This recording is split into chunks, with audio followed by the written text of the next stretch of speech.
பிரிஞ்சுட்டாங்க, சேர்ந்துட்டாங்க, ஒன்னா இருக்காங்க, விதவிதமா கதைகள் வந்து கட்டி விட்டு விதவிதமா பண்ணிடுறாங்க. அவங்களுக்குமே இன்னும் அந்த படங்கள் இன்னும் கரெக்டா அது செட் ஆகி வரணும்னு நானும் ப்ரே பண்ணிக்கிறேன். ஏதோ ஒரு வகையில பெரிய வருத்தம் இருக்கு. ஏன்னா இதுக்காக நான் வந்து கிட்டத்தட்ட ஒரு 40 சீரியலுக்கு மேல விட்டேன். பட் அவ்வளோ சப்போர்ட்ஸும் கரெக்டா வந்து லேண்ட் ஆகல, நான் ஜெயிக்கலங்கிறது வந்து பலவிதமான காரணம். ஆனா ஃபைனலா அது என்ன ஆயிடுச்சுன்னா ஹீரோவோட நேரம் சரியில்லை அப்படிங்கிற மாதிரி தான் வரும். தோத்துச்சுனாலும் அது என்ன சொல்லுவாங்க, அந்த பையனுக்கு ராசி இல்லையே, அந்த பையன் என்னவோ பண்ணாப்ல. அந்த பேர் எனக்கும் வந்துச்சு. ஏன்னா 5 படங்கள் நான் ஹீரோவா பண்ணேன். இப்போ என்னோட PV 999 படம் ரிலீஸ் ஆகுது. அந்த டேட்ல RRR படம் ரிலீஸ். அடிச்ச புயல்ல நம்ம தெரியாமலே போயிட்டோம். லைஃப் என்ன ஆகும், 2 பொம்பளை பிள்ளைங்க இருக்கே, அம்மா அப்பா இருக்காங்களே, எல்லாம் இவ்வளோ விஷயங்களையும் மைண்ட்ல வச்சுட்டு எனக்கு படம் செட் ஆகலேன்னு நான் டிப்ரெஷன் மூடுக்கு போய் நான் தண்ணி அடிச்சு நான் வெளில வந்து அதுக்குள்ளார என் ஃபேமிலிக்கு இருக்கிற பிரச்சனையெல்லாம் விட்டு என்ன டிப்ரெஷன்ல இருந்து வெளில கூட்டி வரதே ஒரு பிரச்சனையாயி, இவன்லாம் படம் நடிக்க வந்துட்டான் அப்படிம்பாங்க, இவன்லாம் ரீல் போடுறான் அப்படிம்பாங்க, இன்னும் இவன் தான் உலகத்திலேயே புள்ள பெத்த மாதிரி. இது எல்லாமே என்னன்னா நம்மளை கலாச்சிட்டாராமா. அந்த கமெண்ட் போட்டவனே நீ எல்லாம் ஒரு அப்பனானோடனே அவருக்கு அன்னைக்கு பயங்கர சந்தோஷமாமா. அதனால நம்மளுக்கு இது கூட ஆக போறது இல்லை. சீரியல்ல பார்த்தவர், படத்துல பார்த்தவருங்கிறத விட சார் நீங்க சபரிமலை வீடியோ போடுறவர் தானே. ஆனா அதை பார்த்து ஒருத்தர் என்ன சொல்றாரு, நீ என்னவோ பெருசா என்னவோ ஐயப்பனுக்கு நீ தான் சீஃப் ரெப்ரஸன்டேட்டிவ் மாதிரி நீ வந்து கமெண்ட் போடுற, நீ என்ன பெரிய டேஷா, இவன் பெரிய டேஷ், இவன் தான் ஏதோ கோயில்லாம் கண்டுபிடிச்சானா. இப்போ என்னோட பொண்ணோட கமெண்ட்ஸ் எல்லாம் வந்து ரீல்ஸ் எல்லாம் ஏதாவது கலாய்ப்பாங்க, அதுக்கு எதாவது போடுவாங்க, என்ன உங்க பொண்ணை இப்பவே வந்து ஒரு இன்ஸ்டா போன்லயும் ஒரு மெயின் ஐடி இருக்கிற மாதிரி 4 ஃபேக் ஐடி எல்லாரும் வச்சிருக்காங்க. இப்போ என்னோட டாக்டரை பாத்தீங்கன்னா அவங்க ஹேட்ரட் கமெண்ட்ஸுக்கு தனியா ஒரு கண்டென்ட்டே போடுவாங்க. இப்ப இருக்கிற ஆக்டர்ஸ் வந்து அவங்க வெறும் நடிக்க மட்டுமே வரல, ஒரு அக்கௌண்ட் ஒன்று ஆரம்பிச்சிடுறாங்க. ஒரு 50,000 ஃபாலோவர் போனோன்னே அவங்களுக்கு 2 கொலாப் வந்துருது. ஒரு 1 லட்ச ரூபா அந்த கொலாப் மூலமா வந்துருது. அந்த கொலாப் முக்கியமா, நடிக்க வந்தது முக்கியமா? இப்ப நாங்க நடிக்க வந்த போது அதெல்லாம் கிடையவே கிடையாது. மூடிக்கிட்டு நடிக்கணும். நல்லா இருக்கா எல்லாம் ஓகே, பட் உன்னை ரிஜெக்ட் பண்ண காரணம் உனக்கு 1300 ஃபாலோவர் தான் இருக்குன்னு. 1300 பேர் இருக்காங்களேப்பா, பெரிய விஷயம் இல்லையான்னு. அதெல்லாம் பத்தாது. அட்லீஸ்ட் 10,000 பேர் இருந்தாதான் எங்களை மாதிரி சரளமா அவங்களால டைலாக் பேச முடியல. ஏன்னா அவங்க ஒரு அழகா செல்ஃபி கேமரா வச்சு அவங்க ஐயோ சாமி நீ எனக்கு வேணாம் அப்படிங்கிற ரீல் அங்க பண்ணிட்டு வந்துடுறாங்க. இங்க வந்து ஒரு 10 பக்க டைலாக் வந்து அழுவணும், சிரிக்கணும், எக்ஸ்பிரஷன் பண்ணும் போது அது கஷ்டமா ஃபீல் பண்றாங்க. பெருசா ஹர்ட் ஆனது இல்லைங்க. அது தளபதி சொல்லி கொடுத்த ஒரு விஷயம் தான். உசுப்பேத்துறவன்ட்ட உம்மனும் கடுப்பேத்துறவன்ட்ட கம்முன்னு இருந்தா லைஃப் ஜம்முன்னு இருக்கும் அப்படின்னு. சாவு வீடா இருந்தா பணமா இருக்கணும், கல்யாண வீடா இருந்தா மாப்பிள்ளையா இருக்கணும். about your marriage life, what that love story அப்படின்ற விஷயம் எப்படி லைக் இவ்வளோ வருடங்களா இப்போ இந்த காலத்தில் 2026 இருக்கும். இப்போ வந்து ஒரு மேரேஜ் லைஃப்பை சக்ஸஸ்ஃபுல்லாக ஒரு 5 வருஷம் எடுத்துகிட்டு போகிறதே ஒரு பெரிய விஷயமா இருக்குது. அப்படி இருக்கும்போது நிறைய இன்டர்வியூஸில் நீங்களும் உங்கள் லவ் ஸ்டோரிஸ் அப்படின்ற மாதிரியான விஷயங்கள், அது ஒரு மரியாதைக்குரிய ஒரு ரிலேஷன்ஷிப். அது ஆரம்பிச்சது நிறைய நல்லா போயிட்டு இருக்கு. அது வெல் அண்ட் குட், அது ஹாப்பியாக போயிட்டு இருக்கு, அவ்வளோதான். அந்த மாதிரி போயிட்டு இருக்கும்போது நடுவில் வந்து சம்திங் ஒரு காசிப்ஸ் அப்படின்ற மாதிரியான ஒரு சில விஷயம் about your like personal life அப்படின்ற மாதிரிலாம் சம்திங் பார்த்த மாதிரியான ஒரு சில விஷயங்கள் டாக்ஸ்லாம் இருக்குல்ல, அதை பற்றி ஏதாவது கவனிச்சிங்களா நீங்கள்? என்ன காசிப்ஸ் வந்துச்சு? என்ன சொல்லினா இப்போ இல்லை, மேபி ஒரு 2 to 3 years முன்னாடி நினைக்கிறேன், they are not ஒன்னா இல்லை செப்பரேட்டட் அப்படின்ற மாதிரியான சம்திங்கான ஒரு சில பேச்சுகள். அவங்களுக்கு வந்து என்னன்னா காலையிலேருந்து நைட் வரைக்கும் ஏதாவது பேசிக்கிட்டே இருக்கணும். அதனால பிரிஞ்சுட்டாங்க, சேர்ந்துட்டாங்க, ஒன்னா இருக்காங்க. இந்த மேட்சிங் ட்ரெஸ் இப்போ நாங்கள் முதல்ல நாங்கள் போட்டுட்டு இருந்தோம். இப்போ நாங்கள் நிறைய போடுறது இல்லை. அது என்ன காரணம்னு பார்த்தீங்கன்னா, முதல்ல நம்ம ஒரு ஐடென்டிட்டியாக அதை கொண்டு வந்தோம். இப்போ பார்த்தா தெரு மக்கள் வந்து அந்த ஒரு எல்லாருமே 99% அதுக்குள்ள வந்துட்டாங்க. அதனால அது மேலே நாங்கள் பெருசாக கான்சென்ட்ரேட் பண்ண இல்லாமல் அவங்க ட்ரெஸ்ஸை போட்டுக்கலாம் அப்படிங்கிற மாதிரி நம்ம தனித்தனியா என்ன ஸ்பெஷலா காட்ட முடியுமோ காட்டிட்டு போகலாம் அப்படிங்கிற மாதிரி ஒரு ஏரியால இருக்கும். மற்றபடி நாங்க எல்லா விதத்திலையும் அப்படிதான் போயிட்டு இருக்கோம். பட் வெளியில பாக்குறவங்க விதவிதமா கதைகள் வந்து கட்டி விட்டு விதவிதமா பண்ணிடுறாங்க. அதை பத்திலாம் கவலைப்பட நேரம் இல்லைங்க. ஏன்னா career development, personal development, fitness development நிறைய அதை பற்றி யோசிச்சுட்டு இருக்கிறதால லதாவும் அவங்களோட கேரியரை, அவங்களோட விஷயங்கள், அவங்க ஃபிட்னஸ் அவங்க பார்த்துட்டு இருக்காங்க, நான் இதை பார்த்துட்டு இருக்கேன், அவ்வளோதாங்க. அவ்வளோதான். But how supportive she is அப்படின்ற அந்த ஒரு விஷயத்தை மட்டும் as a very good wife அவங்க பாட்டு சப்போர்ட்டிவாக இருக்காங்க, குழந்தைங்களை பார்த்துக்கிறாங்க, அது பாட்டுக்கு அது போயிட்டு இருக்கு. அவங்களோட கேரியரில் அவங்க she is specialise and she is taking care of that, அவ்வளோதான். மற்றபடி வந்து ஒரு தனித்து அவங்க போராடி அவங்க ஜெயிக்கணும்னு நினைக்கிற ஒரு கேரக்டர் அவங்க பாட்டுக்கு அதில் போயிட்டு இருக்காங்க. ஓகே, அவங்களுக்குமே இன்னும் அந்த படங்கள் இன்னும் கரெக்டாக அது செட் ஆகி வரணும்னு நானும் ப்ரே பண்ணிக்கிறேன், அவ்வளோ. அந்த டைமில் அந்த சீரியல்ஸ்க்கும் இப்போ இருக்கக்கூடிய சீரியல்ஸையும் எப்படி பார்க்குறீங்க? எல்லாமே ப்ரொஃபஷனல் விஷயமா கொஞ்சம் மாற்றங்கள் இருக்கு. இப்போ வரவங்க வந்து இப்போ இருக்கிற ஆக்டர்ஸ் வந்து அவங்க வெறும் நடிக்க மட்டுமே வரல, அவங்க என்ன பண்றாங்க, எல்லாருமே வேற ஒரு தொழில இருந்துகிட்டு why can't I try acting அப்படிங்கிறது எல்லாருக்குமே ஒரு மனசுக்குள்ள ஒரு பார்ட் டைம் மாதிரி. அதனால கொஞ்சம் சின்சியாரிட்டி கம்மியா இருக்கு. ஏன்னா இது இல்லைனாலும் அவங்களுக்கு இன்னொன்னு இருக்கு. இப்போ அதுக்குள்ள என்ன பண்ணிடுறாங்க, உள்ள வந்தோன்னு ஒரு இன்ஸ்டாகிராம்ல ஒரு அக்கௌண்ட் ஒன்று ஆரம்பிச்சிடுறாங்க. ஒரு 50,000 ஃபாலோவர் போனோடனே அவங்களுக்கு 2 கொலாப் வந்துருது. அந்த கொலாப் வந்தோடனே அவங்களுக்கு ஒரு 1 லட்ச ரூபா அந்த கொலாப் மூலமா வந்துருது. அப்ப என்ன ஆகுதுன்னா, அந்த கொலாப் முக்கியமா, நடிக்க வந்தது முக்கியமா? இப்ப நாங்க நடிக்க வந்த போது அதெல்லாம் கிடையவே கிடையாது. மூடிக்கிட்டு நடிக்கணும். ஏதாவது தப்பாயிடுச்சுன்னா பொழப்பு போச்சு. இதை விட்டா வேற பொழப்பும் எங்களுக்கு தெரியாது. அந்த சின்சியாரிட்டி தான் இன்னைக்கு இந்த இன்டர்வியூ வரைக்கும் கொண்டு வந்து உட்கார வச்சு. ஓகே. இப்போ இருக்கிறவங்களுக்கு என்ன ஆகுதுன்னா, ஒன்று கொலாப் பண்ணிக்கலாம், இல்லை நம்ம நல்லா படிச்சிருக்கோம், ஒரு கன்சர்னில் ஒர்க் பண்ணிக்கிட்டு இருக்கோம், அதுக்கு நடுவில் தான் நடிக்க வந்திருக்கோம், இல்லை நடிச்சுக்கலாம். அப்போ இல்லைங்கிற ஆப்ஷனில் தான் நடிச்சுக்கலாம் இருக்கு. எங்களுக்கு வந்து அவர் உள்ளே வந்தார்னாலே கையெல்லாம் உதற ஆரம்பிச்சிடும். அந்த ஷார்ட்டை முடிச்சுட்டு நைட்டு வீட்டுக்கு போகிற வரைக்கும் அந்த பயம் இருக்கும். இப்போ இருக்கிறவங்க கொஞ்சம் கூலாக இருக்காங்க. அதனால ஒர்க்கில் வந்து இன்னும் கொஞ்சம் கான்சென்ட்ரேட் பண்ணி போகணுங்கிறது என்னோட ஒரு request. Okay, but casting only because they have a good followers அப்படின்னு. எஸ், அது ஒரு ரொம்ப ரொம்ப வருத்தத்துக்குரிய விஷயம் தான். இப்போ நானே பார்த்தீங்கன்னா பல கம்பெனிஸில் வந்து ரிஜெக்ட் ஆகப்பட்டிருக்கேன் இந்த இன்ஸ்டாகிராம் ஃபாலோவர் மூலமாக. பட் அது எனக்கு கிட்டத்தட்ட ரொம்ப நாளைக்கு தெரியல.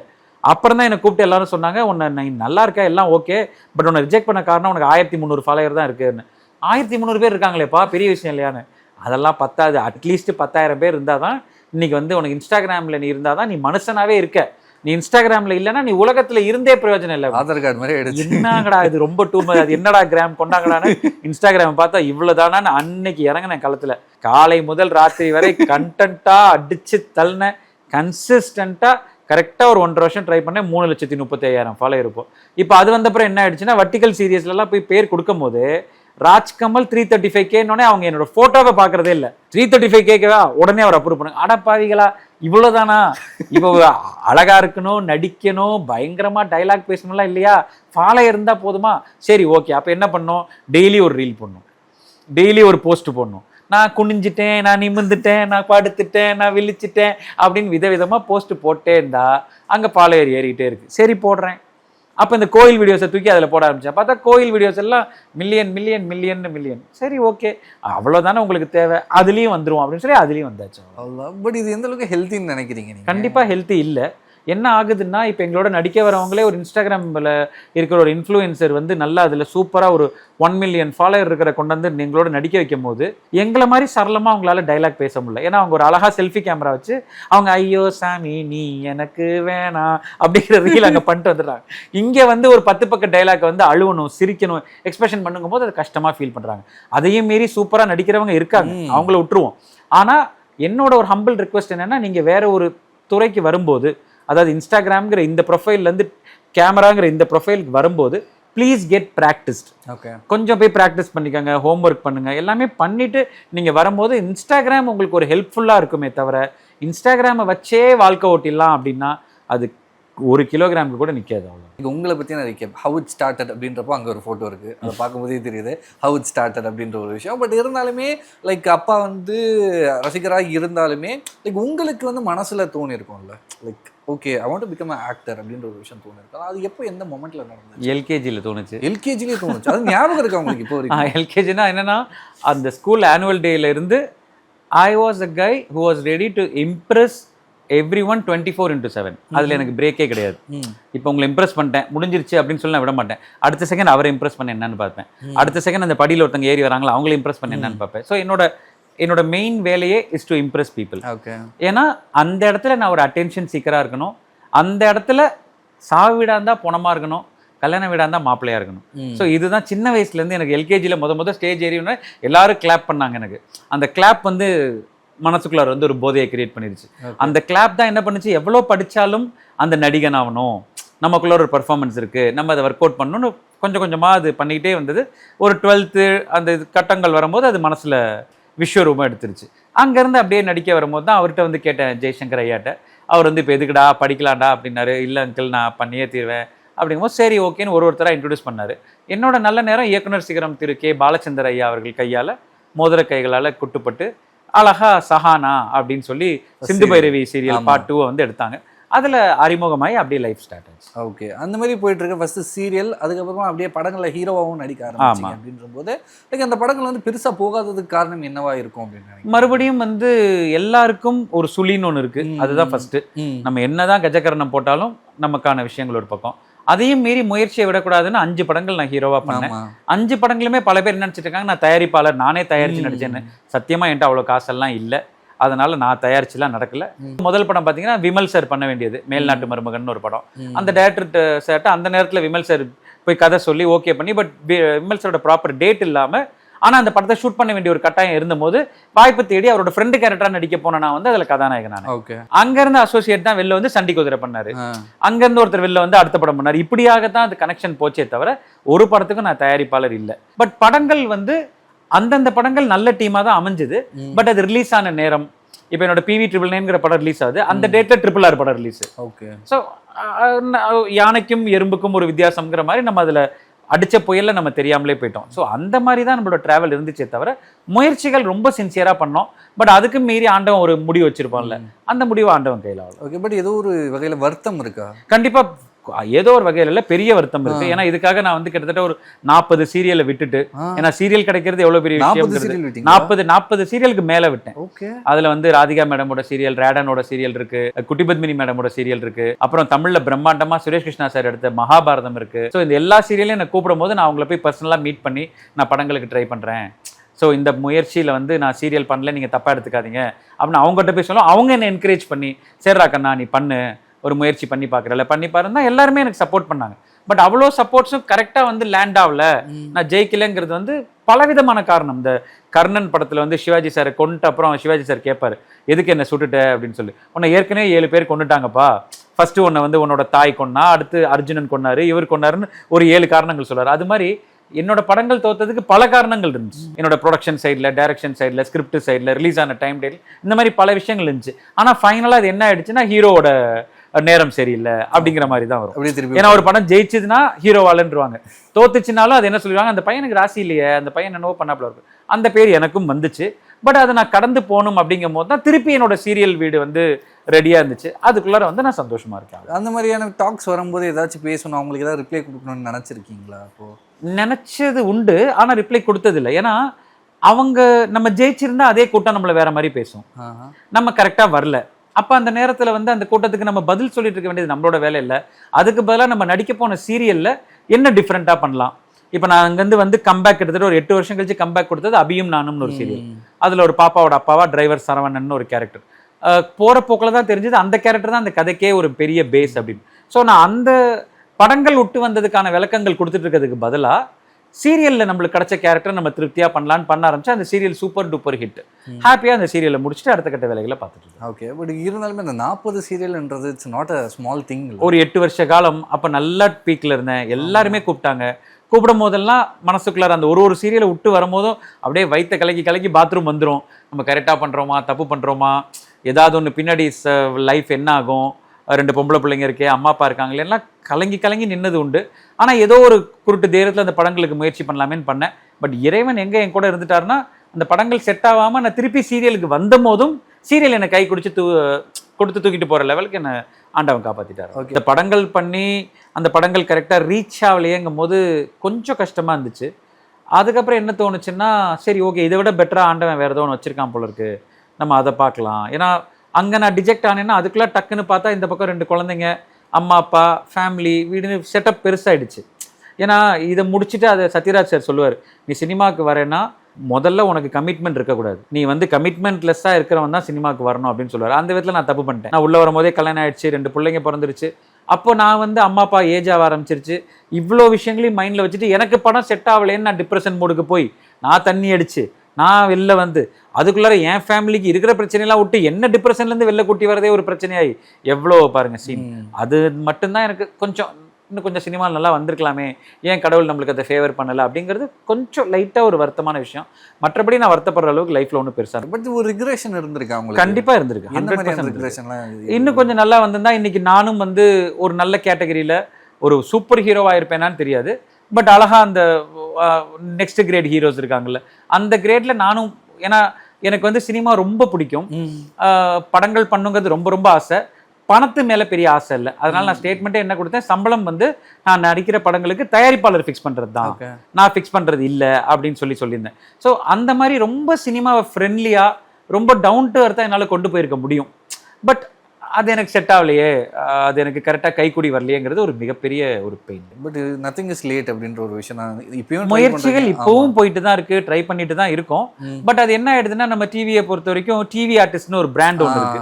அந்த பிராண்டை உடச்சி ஒருத்தர் ஆங்கர் பண்ண போயிட்டாருன்னா அவர் கடைசி வரைக்கும் ஆங்கராக தான் பார்ப்பாங்க. ஒருத்தர் சினிமாவில் மிலிட்ரி ட்ரெஸ் போட்டாருன்னா அவர் சாவர வரைக்கும் மிலிட்ரி ட்ரெஸ் தான் போட்டு நடிச்சிட்டு இருக்கணும். அது ஒரு தவிர்க்க முடியாத ஒரு விஷயம். நார்த் இந்தியாவில் அப்படி இல்லை. சீரியல்ல இருந்து வந்தவரை டக்குன்னு படத்துல அவங்க ஏத்துக்கிறாங்க, பெரிய லெவல் கொடுக்குறாங்க. எத்தனையோ பேர் இருக்காங்க. பட் நம்ம தமிழ்ல பொறுத்த வரைக்கும் அவங்க ஒரு கிரேட் குள்ளார வச்சிருக்காங்க. ஒரே ஒரு சிவகார்த்திகேயன் சார் சொல்லிட்டு நம்ம வந்து ஒரு 10,000 பேர் 10,000 ராஜ்கமலை நம்ம ரிஜெக்ட் பண்ணிட்டு போக முடியாது. சிவகார்த்திகேயன் சார் ஜெயிச்சிட்டாரு, அது வேற கட்டம். அது வந்து ஒரு ஆங்கரா இருந்தாரு, அடுத்தடுத்த சப்போர்ட் செஞ்சு இன்னைக்கு எங்கேயோ போய் நின்ட்டாரு. ஆனா என்ன மாதிரி போராடிட்டு இருக்கவங்க இன்னும் எவ்வளோ பேர் இருக்காங்க. நாங்க எல்லாருமே ஃபிட்டா இருக்கோம், நல்லா இருக்கோம், போகணும்னு நினைச்சோம்.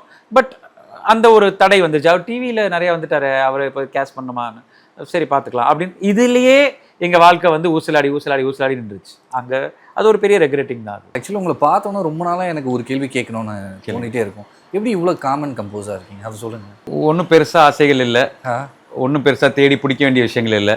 இருக்கிறத வச்சு சந்தோஷமா இருக்க ஆரம்பிச்சோம்னாலே இப்படி ஆயிடுவோம். அவ்வளோதான். ரொம்ப பெருசா யோசிக்கணும் அப்பெல்லாம் ஒன்றும் கம்மியாக. நம்ம என்ன யோசிச்சாலும் நமக்கு மீறி ஒன்று இருக்கு. அதனால நம்ம முயற்சிகளை போடலாம். பட் அது நடந்தாலும் ரொம்ப எக்ஸைட் ஆக வேண்டியதில்லை, அது நடக்கலைன்னா ரொம்ப அப்செட் ஆக வேண்டியதில்லை. ஒரு அப்படி அந்த இசிஜியில் அப்படி வரும்ல நேர்கோடு மாதிரி, அந்த மாதிரி வந்துட்டோம்னா லைஃப் வந்து ஜாலியா இருக்கும். அந்த ஒரு ஏரியாவை தான் நான் பிடிச்சிக்கிட்டேன். அவ்வளவுதான். எல்லாத்துலயும் கூல் டேட், கூல் ஹஸ்பண்ட் அப்படின்ற மாதிரியான விஷயங்கள்லாம் இருக்குல்ல. ஸோ அது எப்படி, அதுவுமே இதுதான் காரணமா? ஆமாங்க, நம்ம கையில எதுவும் இல்லை. இப்ப நம்மள பிள்ளைங்களை நம்ம படிக்க வைக்கணும், ஃபீஸ் தான் கட்ட முடியும். அவங்க சூப்பரா படிச்சு நல்லா வர வேண்டியது அவங்க கையில இருக்கு. இன்ஸ்டாகிராம்னு ஒன்று இருக்குடான்னு சொல்லித்தரதான் முடியும். அதுல என்ன மாதிரி கண்டென்ட் போடணும்னு அவங்க தான் டிசைட் பண்ண முடியும். ஸோ எதுவுமே நம்ம கையில இல்லாத போது எல்லாமே நம்மளாலதான் அப்படின்னு அந்த டென்ஷன் எடுத்துக்கிட்டே இருந்தா லைஃப்ல என்ன இருக்கு சொல்லுங்க. ஸோ இன்னைக்கு இந்த இன்டர்வியூ இத்தனை மணிக்கு இது நடக்கணும்னு இருந்தா அது கூலா நடக்கும். ஏன் நீங்க 5 மணிக்கு வரல, ஏன் 4 மணிக்கு வரலன்னு வந்தோடனே நான் உங்களுக்கு கத்திருந்தேன்னு வைங்க, அது என்ன இருக்கும்? உங்களுக்குமே என்னடா இவன் பெரிய பீட்டரை போடுறான், சீனை போடுறான் அப்படின்னு தோணி இருக்கும். எனக்கு என்ன ஆகுனா ஒரு இறுக்கமான மனநிலைமையில இந்த இன்டர்வியூ உட்காந்துருப்பேன். இப்ப பாருங்க, கூல் ஜஸ்ட் கூல், அவ்வளவுதான். இப்பவும் இன்டர்வியூ வரதான் போகுது, இப்பவும் 4 பேர் பார்க்க தான் போறாங்க. அதுல 10 பேர் சூப்பர்னு சொல்ல போறாங்க, 2 பேர் கழுவி ஊத்த தான் போறான். சோ எல்லாமே அதுல இருக்கும். கூலா போட்டோம், அவ்வளவுதான். எதுக்கு இருந்தாலும் தயார் தான். திட்டுங்க, இல்ல ரொம்ப பெருமையாவும் பேசுங்க, கழுவி ஊத்துங்க, எதுவா இருந்தாலும் என் ரியாக்ஷன் வந்து ஜஸ்ட் கூல், அவ்வளவுதான். பட் அதே சமயத்துல நெகட்டிவ் திங்ஸை இதுவும் ஹேண்டில் பண்றது இந்த ஒரு மந்த்ரா மாதிரி தான் வச்சு இது பண்றீங்களா எப்படி? நெகட்டிவ் திங்ஸ் நிறைய வரும்.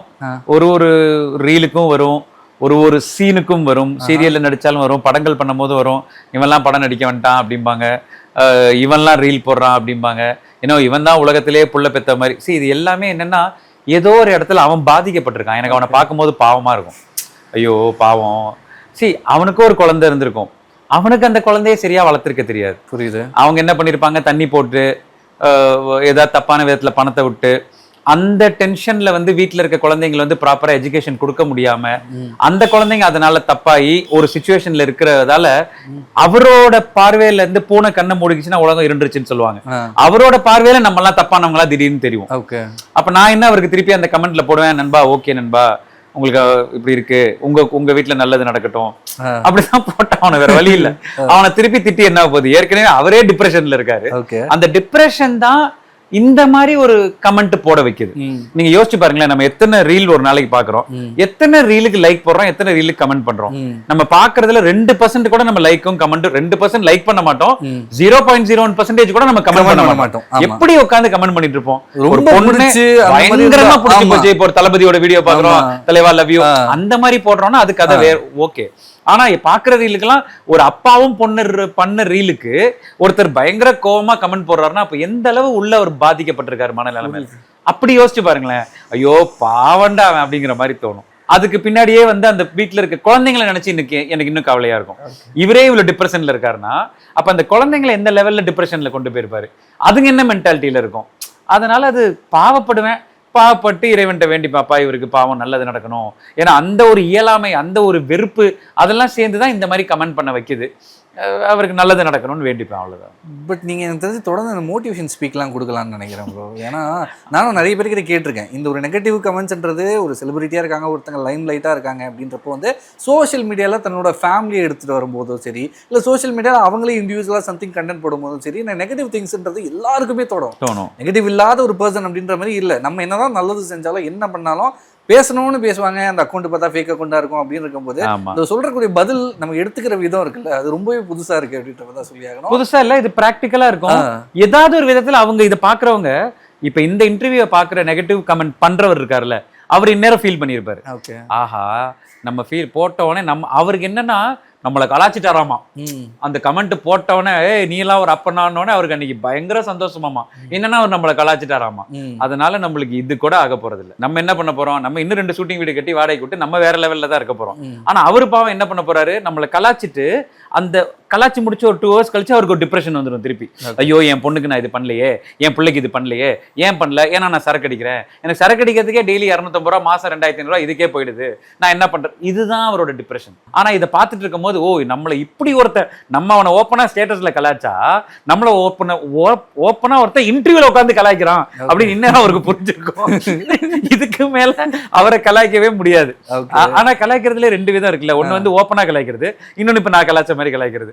இப்ப ஒரு ஃபீல் பண்ணிட்டாருன்னு வைங்களேன், இந்த செகண்ட்ல இருந்து வெட்டித்தனமா நெகட்டிவ் கண்டென்ட் போடுறதுக்கு பதிலா இந்த செகண்ட்ல இருந்து இந்த நெகட்டிவ் கமெண்ட் போடுற டைம்ல தன்னோட பிள்ளைக்கு என்ன சம்பாதிக்கலாம், தன்னோட குடும்பத்துக்கு என்ன சம்பாதிக்கலாம், தன்னை இன்னும் எப்படி க்ரூமிங்கா காட்டிக்கலாம்னு யோசிக்க ஆரம்பிச்சாலே அவர் நல்லா இருப்பாரு. அவர் தயவு செஞ்சு நல்லா இருக்கட்டும். ஓகே, பட் இந்த ஒரு விஷயம் எப்போ ஆரம்பிச்சிச்சு? லைக் வந்து ஒரு ஃபேமிலி கண்டென்ட் கிரியேஷனா நம்ம பண்ணலாம் அப்படின்ற ஒரு விஷயம் எப்படி ஆரம்பிச்சிச்சு? அப்படின்னு ஒரு கண்டென்ட் கிரியேஷன் ஒன்றும் ஆரம்பிக்கலைங்க. அவங்கவுங்க தனித்தனி ஏரியால தான் பண்ணிட்டு இருக்கோம்.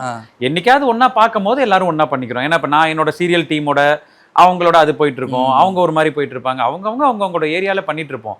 என்னைக்காவது ஒன்னா பாத்துக்கும் போது அது வருது. இப்ப என்னோட ஸ்பெஷாலிட்டி பாத்தீங்கன்னா பக்தி, கோயில், ஒரு கோயில் விட மாட்டேன். ஸோ அதுதான் என்னோட ஏரியா. என்னைக்காவது வீட்டில் எல்லாம் ஒன்றா இருக்கும் போது, இப்போல்லாம் வீட்டில எல்லாம் ஒன்றா பார்த்துக்கிறதே பெரிய ஒரு மீட்டிங் மாதிரி ஆயிடுச்சு. அதுக்கே வாட்ஸ்அப் குரூப்ல சொல்லி தான் பார்த்துக்கிற வேண்டிய கட்டத்தில் இருக்கும். அப்படி பார்த்துக்கும் போது பண்ணிக்கிறோம், அவ்வளோதான். என்னதான் நம்ம பாசிட்டிவாக எடுத்துக்கிட்டாலும் 4 பேர் 4 விதமாக சொல்கிறாங்க, நம்ம இந்த கதையில் வாங்கி அந்த கதையில் விட்டுட்டாலுமே வந்து ஹர்ட் ஆன மொமெண்ட் அப்படின்ற மாதிரியான ஒரு சில விஷயம் இருக்கும்ல. நான் பெருசாக ஹர்ட் ஆனது இல்லைங்க. அது தளபதி சொல்லி கொடுத்த ஒரு விஷயம் தான், உசுப்பேத்துறவன்ட்ட உம்மனும் கடுப்பேத்துறவன்ட்ட கம்முன்னு இருந்தால் லைஃப் ஜம்முன்னு இருக்கும் அப்படின்னு. ஸோ ஹர்ட்டாக நான் எதையுமே எடுத்துக்கிட்டது இல்லை. ரொம்ப மோசமா வரும்போது, ரொம்ப தப்பா வரும்போது கொஞ்சம் வருத்தம் ஜாஸ்தியா இருக்கும். என்னடா இவங்க பாவம். குறிப்பா எந்த ஒரு வார்த்தை அடிக்கடி நிறைய பேர் யூஸ் பண்ணக்கூடிய விஷயங்களா இருக்கும். கோயில் விஷயங்களை பத்தி நான் சொல்றது வந்து, இவன் பெரிய டேஷ், இவன் தான் ஏதோ கோயில்லாம் கண்டுபிடிச்சானா நான் கோயில் வீடியோஸ்க்கு போயிட்டு நான் அதை மற்றவங்களுக்கு பதிவு பண்ண ஆரம்பிச்சது எங்க அம்மா கூட. நான் சின்ன வயசுல இருந்து கோயில் போயிட்டு இருந்தேன். ஒரு கட்டத்துக்கு மேல அம்மாவுக்கு கால் வலி பிரச்சனைகள், நீ ரீப்ளேஸ்மெண்ட்லாம் வரவும் அம்மாவால் போக முடியல. அப்போ நான் போயிட்டு வந்த கோயில்களை வீடியோ எடுத்துகிட்டு வந்து அம்மா கிட்ட காட்டும் போது அம்மா முகத்தில் இது வரைக்கும் பார்க்காத ஒரு சந்தோஷத்தை நான் பார்த்தேன். ஓ இப்படி இருந்துச்சா அன்னைக்கு சாமி, ஓ இப்படி இருந்துச்சா அப்படின்னு சொல்லு. அப்போ நான் என்ன யோசிச்சேன், எதுக்கு நான் ஒரு அம்மாவை சந்தோஷப்படுத்தணும், இத்தனை அம்மாக்கள் இருக்காங்களே நம்மளை சுற்றி. எத்தனையோ அம்மாக்களால பண வசதிகள் இல்லாம கோயிலுக்கு போக முடியலையே, அப்ப நான் ஏன் கோயில் வீடியோ எடுத்து போடக்கூடாதுன்னு ஆரம்பிச்சதுதான் இன்னைக்கு நான் கோயில் வீடியோ போடுறவர் அப்படிங்கிற மாதிரி ஆயிட்டேன். இப்ப எங்கேயாவது பார்த்தா என்ன சொல்றாங்கன்னா, சீரியல்ல பார்த்தவர் படத்துல பார்த்தவருங்கிறத விட சார் நீங்க சபரிமலை வீடியோ போடுறவர் தானே அப்படிங்கிறாங்க. ஓ அப்படி ஆயிடுச்சா, ஆமாங்க அப்படிங்கிற மாதிரி. அந்த ஒரு ட்ரேட்மார்க் ஒன்று கிடைச்சிருச்சு. அந்த ட்ரேட்மார்க் கிடைக்க காரணம் எங்க அம்மா. ஆனா அதை பார்த்து ஒருத்தர் என்ன சொல்றாரு, நீ என்னவோ பெருசா என்னவோ ஐயப்பனுக்கு நீ தான் சீஃப் ரெப்ரஸன்டேட்டிவ் மாதிரி நீ வந்து கமெண்ட் போடுற, நீ என்ன பெரிய டேஷா அப்படின்னு. அதுக்கு நான் என்ன சொல்றது, சாமி சரணம்னு கமெண்ட் பண்ணிட்டு போயிட்டே இருப்பேன். But you are replying to the comments. ரொம்ப ரேரா பண்ணுவேன், லைக் பண்ணிடுவேன். இந்த சைடுல அது பண்ணிட்டே வரது வந்து கண்டிப்பா 10,000 கமெண்ட் இருந்தாலும் 10,000க்கு லைக் பண்ணிடுவேன். படிச்சிருவீங்க? படிச்சு எல்லாத்தையும் படிச்சிருவேன். தெளிவா எல்லாத்தையுமே ஒரு கண்டென்ட் விடாம எல்லாத்தையும் பார்த்துருவேன். ஏன்னா அது எனக்கு என்னன்னா மேடை நாடகம் மாதிரி, அந்த இடத்துல கிடைக்கிற கிளாப்ஸ் மாதிரி தான் கமெண்ட்டுங்கிறது. அவங்க என்ன நினைக்கிறாங்கிறத நம்மளுக்கு பதிவு பண்றாங்க. அதுல 98% எனக்கு பாசிட்டிவா தான் வரும்.